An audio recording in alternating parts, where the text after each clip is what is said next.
Isang mapagpalang araw po sa ating lahat. Magandang araw at gabi po dyan sa mga silent viewers at solid supporters ng ETC. May galab shoutout po at kamusta po kayo? Sa iyon po mga kalingap, Papa Eds na pabayaan na ang sarili at may karamdaman nga po mga kalingap.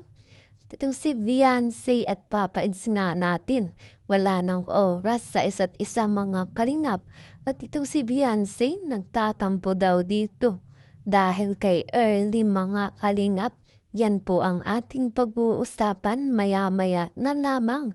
Pero bago po yan, kung bago ka pa lang po sa aking munting YouTube channel, pa-like, share, and subscribe naman po at pakipindot namin ko ng notification bell para lagi po kayong updated sa aking i-upload na video. At paalala rin po, bago po tayo magbigay ng ating mga komento at opinion, itapusin po muna natin ang kabuuan ng video nang sa ganun nga po akma po ang ating i-comment mga kalingap. At syempre, lagi ko rin nga pong hiling sa inyo patuloy po nating suportahan ang mag-ama na matubang. Napakaganda nga po yung ipinapakita nila sa atin, mga pagbibigay saya at tulong sa ating mga kababayan, isuportahan po natin at i-marathon mga kalingap nang sa ganun nga po marami pa po silang matulungan, lalong-lalo na nga po dyan yung mga kapos sa pangangailangan malinga po nila. At syempre, wag po nating kalimutang suportahan ang kanilang may bahay. Walang iba kundi sina Ate Edna Vlogs at Jackie Tafia. Huwag po sana tayong magsasawang sumuporta, mga kalingap. So yaan nga po mga kalingap, balik po tayo sa ating pag-uusapan at tatalakayin ngayong araw. At yan nga po mga kalingap, itong Papa Eds natin napapabayaan na ang sarili at may karamdaman nga raw po itong mga kalingap. Itong si Beyonce at Papa Eds nga po talagang wala ng oras sa isa't isang mga kalingap. Ano po kaya ang dahilan? At si Beyonce nga po nagtatampo dahil kay Early. Yan nga po ay ating pag-uusapan ngayon. At so yan nga po mga kalingap. Papa Eds ngayon marami ang nagsasabi na namamayat at mukhang may karamdaman mga kalingap. Dahil napapabayaan na nga po ang kanyang sarili. Nakapokus daw lamang ito sa kanyang mga beneficiary at wala na rin daw oras dito sa kanyang sarili mga kalingap at ganun din sa kay wifey Beyonce. Napansin din umano ni Papa Eds ito sa kanyang sarili. Napapansin niyang puro beneficiary at pagtulong na lamang ang kanyang ginagawa.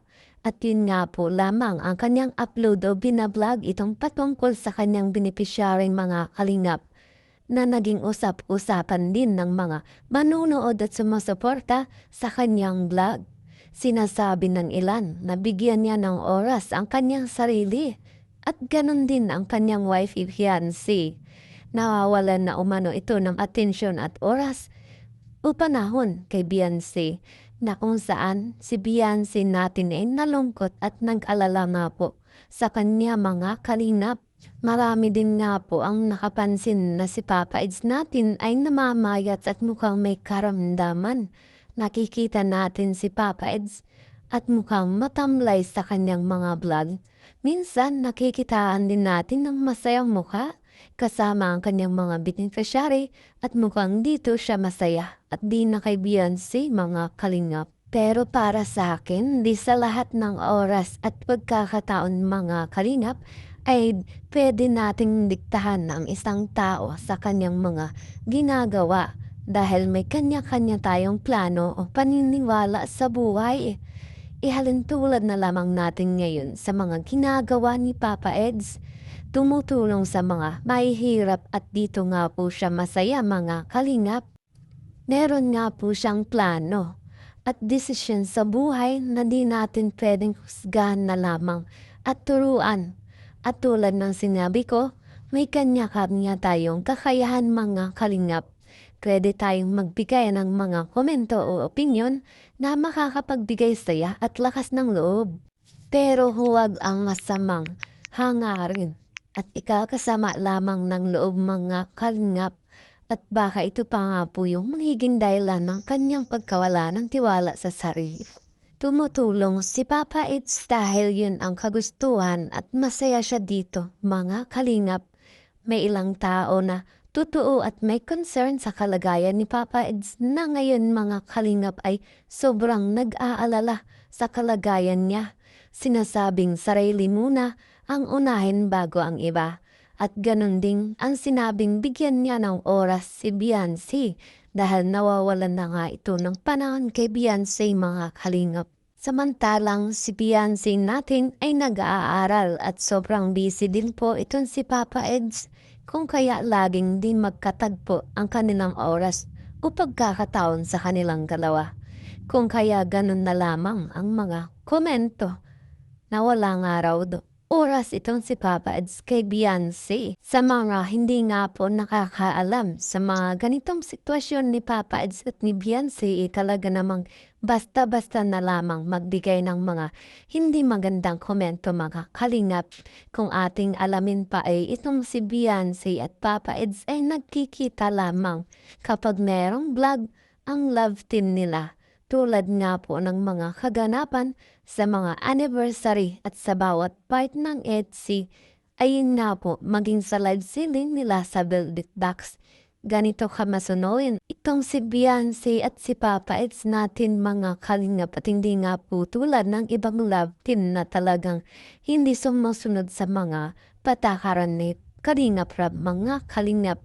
At yun nga po talagang itong si Kalingap Rab natin talagang sumusuporta at tuwang-tuwa dito sa love team ng Etsy.